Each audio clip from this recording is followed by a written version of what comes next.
If you're a first-time home buyer in Miami, you may not want to buy these types of homes.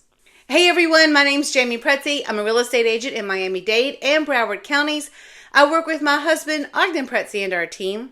Today, I'm going to talk to you about what type of homes you may want to take a second look at if you are a first-time home buyer in Miami. But first, if this is your first time here, hit that subscribe button so you never miss another update. We do put out new videos every week. Also, use the link in our information box and download our free relocation guide. Okay, let's get started. Now, I want to start this conversation with, if you like a house and you want to buy it, you should buy the property. But these are some things that we think about and come across all the time as professionals that prevent homes from selling down the road, can create loss of, actually value in terms of the property growing in value down the road. And if something happens and you need to resell the property, it can create a little bit of an obstacle in terms of reselling the property. Again, if you like the property and you want to buy it, buy it. But as a professional, these are some property types that we think you should always maybe think twice about before buying. Now, I'm sure if you've spoken to any of your friends and family, probably one of the first things they've told you is don't buy the most expensive house in the neighborhood. And the reason why that's kind of a rule is because that home is already at the top of the market in your neighborhood. And so you are assuming and guessing that all the other properties in the neighborhood will catch up to that value and then eventually, go further in value. But what if that doesn't happen? What if the rest of the owners in your neighborhood never improve their properties? What if your property is always the most expensive home in the neighborhood?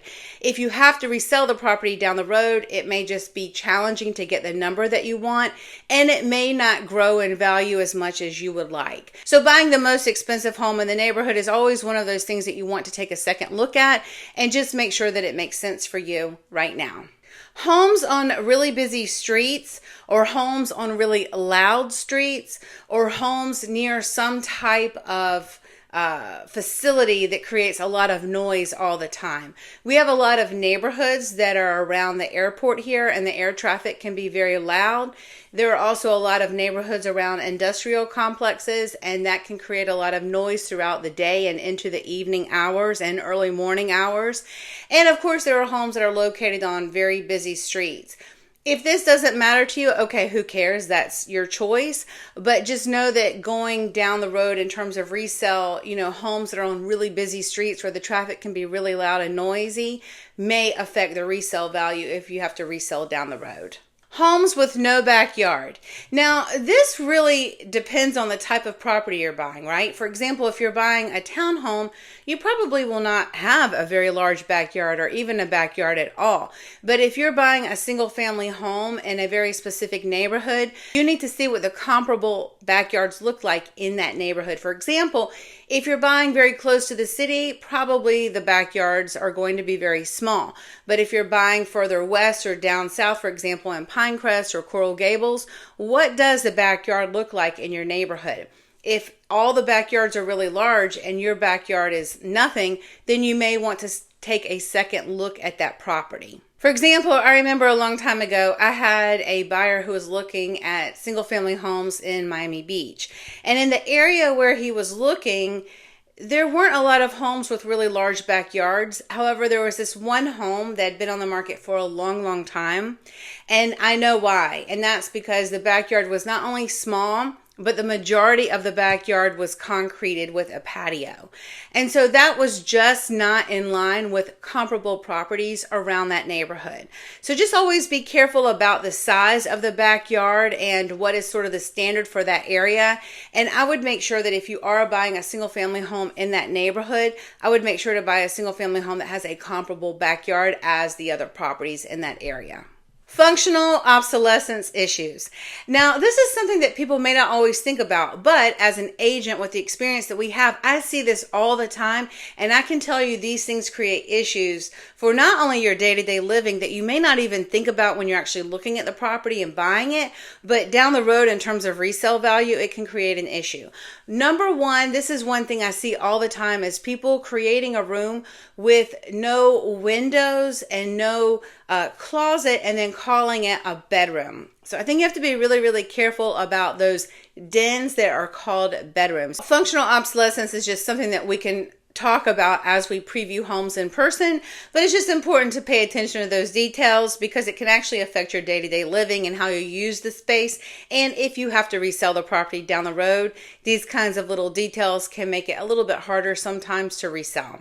Homes in need of major repairs.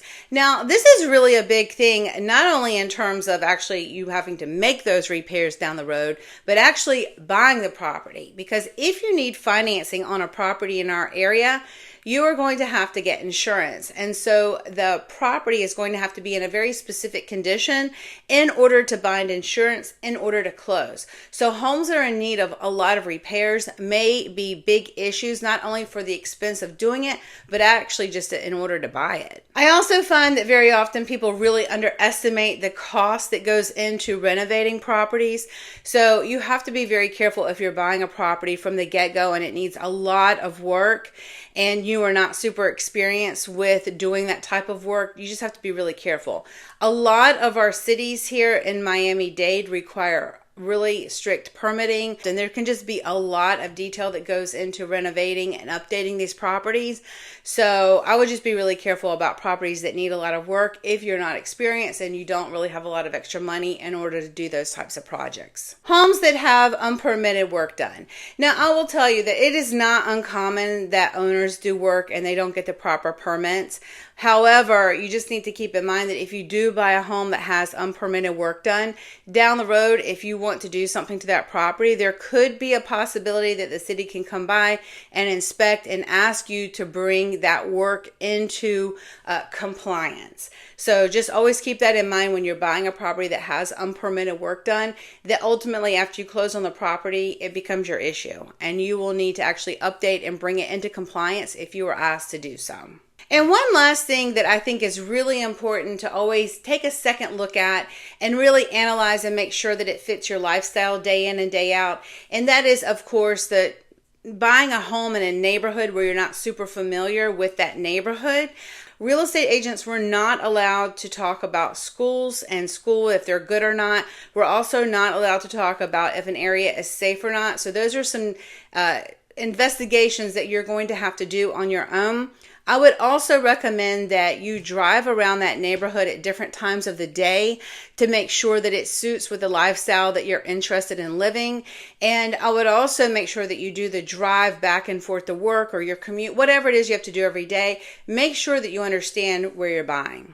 As I've worked in real estate over the last 18 plus years, I can tell you there are always properties that have red flags. And these are things that we talk about at a buyer strategy session. If you have more questions, we're always here to be a resource for you.